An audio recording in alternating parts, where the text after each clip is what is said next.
दोस्त आज का जो वीडियो होने वाला है ना वो बहुत जरूरी होने वाला है। और अगर आपने इस वीडियो को क्लिक किया है दोस्त तो इस वीडियो को पूरा देखें। और ये चीज मैं पहले कभी नहीं बोलता कि अगर जिसको नॉलेज चाहिए तो वो पूरा लेकर जाओ, क्योंकि आज मैं आपको ब्रह्मचर्य कितने प्रकार के होते हैं उसके बारे में बताऊंगा ही, लेकिन आपको रेफरेंस भी दूंगा।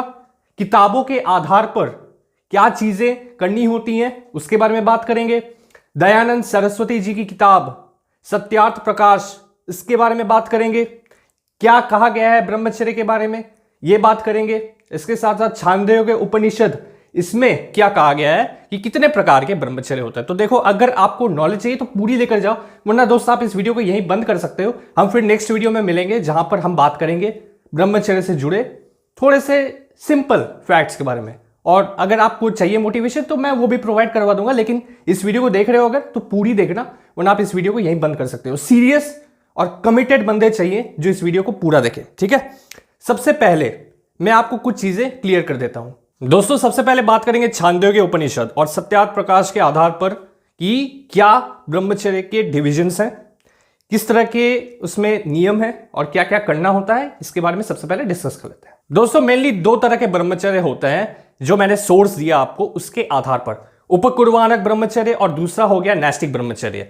ये दो कैटेगरी है दोस्तों। सबसे पहले बात करते हैं उपकुर्वाणक ब्रह्मचर्य के बारे में। उपकुर्वाणक ब्रह्मचर्य एक ऐसा ब्रह्मचर्य है जहां पर आप विवाह कर सकते हो एक स्पेसिफिक एज में जाकर। और दोस्तों बात करें नैष्टिक ब्रह्मचर्य की तो इसमें आप विवाह नहीं कर सकते। दोस्तों उपकुर्वाणक ब्रह्मचर्य में तीन प्रकार होते हैं, वसु ब्रह्मचर्य, रुद्र ब्रह्मचर्य और आदित्य ब्रह्मचर्य। दोस्तों अगर बात करें पहले कैटेगरी की तो वो है वसु ब्रह्मचर्य। इसमें होता क्या है, आप 0 से लेकर 25 साल की उम्र तक, 24 से 25 साल की उम्र तक आप ब्रह्मचर्य का पालन करते हो। दोस्तों अब बात करते हैं दूसरे कैटेगरी की जो है रुद्र ब्रह्मचर्य। इसमें होता क्या है, आप 0 से लेकर 44 साल की उम्र तक ब्रह्मचर्य पालन कर सकते हो, उसके बाद आप विवाहित जीवन जी सकते हो। तीसरा जो कैटेगरी है वो है आदित्य ब्रह्मचर्य। इसमें होता क्या है, आप 48 साल की उम्र तक ब्रह्मचर्य का पालन कर सकते हैं। दोस्तों मेरे बहुत सारे भाई बहन कमेंट कर रहे थे कि आपने जो 1 साल का अल्टीमेटम दिया है ब्रह्मचर्य पालन करने का, उसके बाद हम क्या करें, है ना।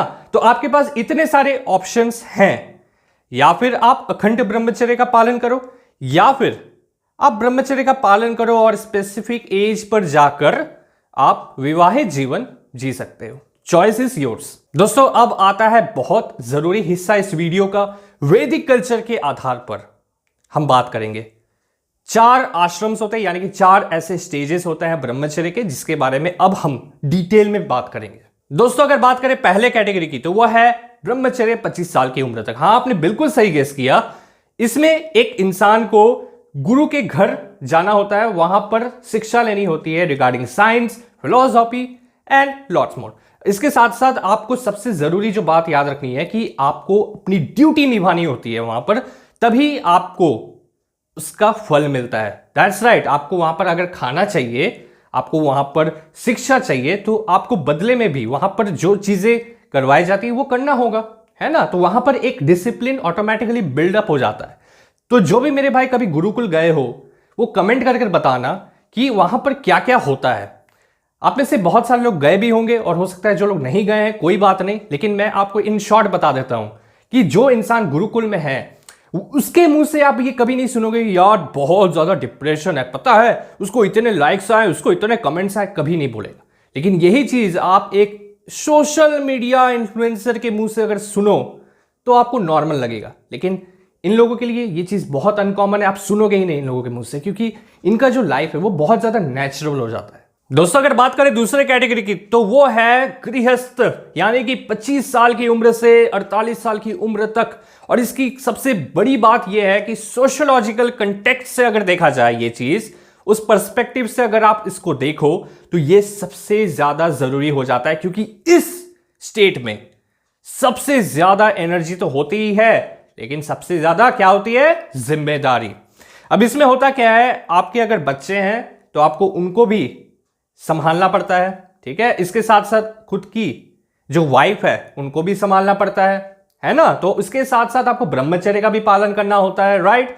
इसके साथ साथ आपको घर के जितने भी जिम्मेदारी दी जाती है वो भी निभाना होता है, और इसमें आपको खर्चा भी चलाना होता है, खाना जुगाड़ कर लाना पड़ता है, बहुत सारी चीजें हैं। लेकिन इसमें भी एक ट्विस्ट है कि सब कुछ होने के बावजूद भी क्या कोई इंसान ब्रह्मचर्य पालन कर सकता है, तो वो सबसे बड़ा चैलेंज लेकर आता है ये स्टेज, गृहस्थ, 25 से लेकर 48 साल की उम्र तक। दोस्तों अगर बात करें तीसरे फेज की, तो वो है वानप्रस्थ, 48 साल की उम्र से लेकर 72 साल की उम्र तक, 48 to 72। अब इसमें सबसे बड़ी बात तो यह है कि आपने जितना भी कुछ कमा लिया ना इतने दिनों में, आपने नाम कमाया होगा बहुत ज्यादा, आपने दौलत कमाई होगी बहुत ज्यादा, अब आपको क्या करना है, देखो आपको पास ऑन करना है।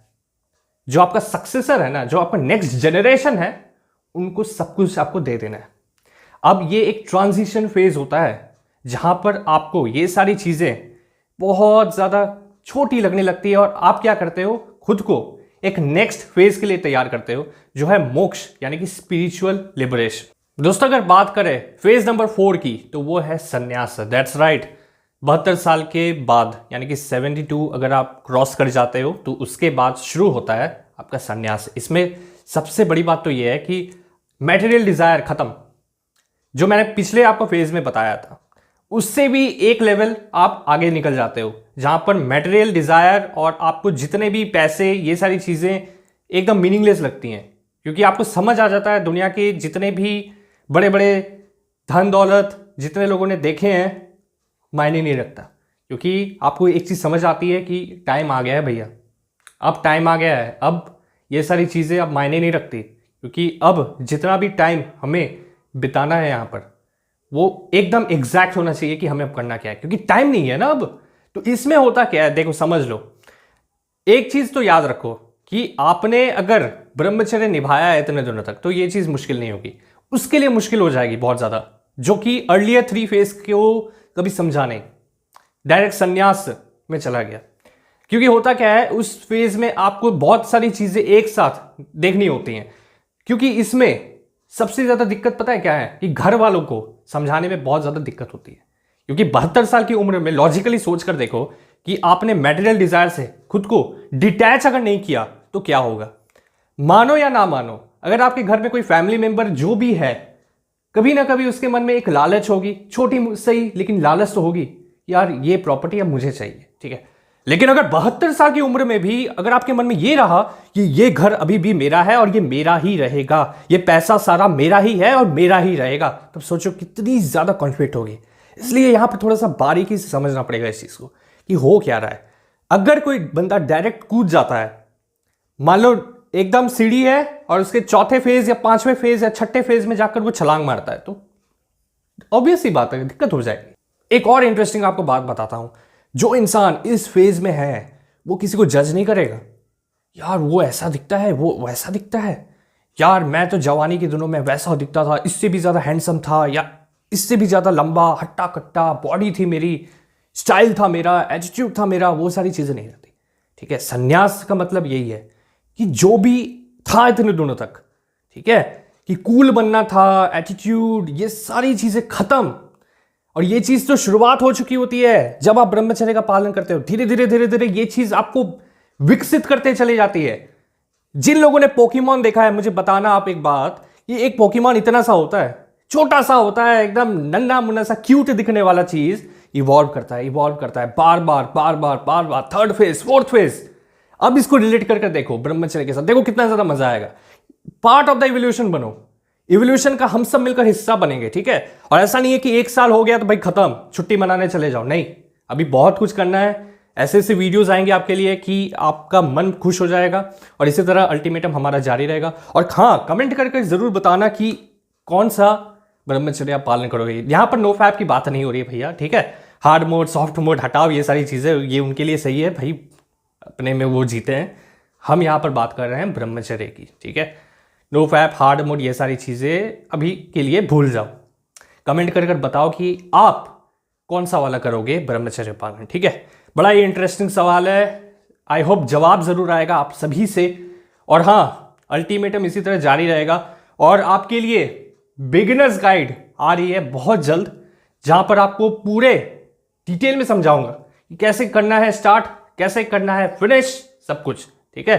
0 से स्टार्ट करेंगे। सबसे बड़ी बात है कि कोई अगर एकदम नया है और थोड़ी सी भी नॉलेज नहीं है, कोई दिक्कत नहीं है मेरे भाई, हम सब स्टार्ट कर रहे होते हैं, हमें भी नॉलेज नहीं थी, हम भी शुरू कर दिए थे जब, तो हमारे लिए भी वो चीज़ जैसे जैसे करते गए आसान हो गई। ठीक है, अरे भाई भाई भाई भाई भाई, भाई टेलीग्राम चैनल बनाओ क्या? हाँ, आप ही से पूछ रहा हूँ, टेलीग्राम चैनल बनाऊं?